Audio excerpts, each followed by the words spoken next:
Hey guys, আজকে আমি শুরু করলাম বড় মায়ের মন্দির দিয়ে। তো আজকে আমার এটা ফার্স্ট ভিডিও, আর আজকে আমি যাবো বড় মায়ের মন্দিরে। তো আমি টিকিটটা কেটে এক লাফ দিয়ে স্টেশনে উঠে গেলাম। তো আজকে আমরা যাচ্ছি তিনজন মিলে, আর বক বক করতে কখন যাই না ট্রেনটাও চলে এলো। এই যে ট্রেনটা এক লাফ দিয়ে উঠে, তারপরে সকালবেলা ওয়েদারটা বেশ ভালোই ছিল।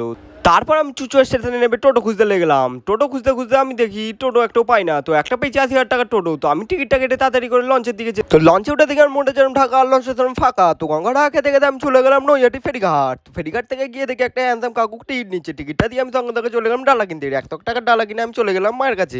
তারপরে এই জিনিসটা দেখে আমার তো মাথায় হাতই পড়ে গেছিল। কি আর করবো, মায়ের কাছে তো যেতেই হবে। মায়ের কাছে আসতে না আসতে দেখি এখানে ছোটখাটো একটা ক্যাসেট লেগে গেছে, গেট খুলছিল না।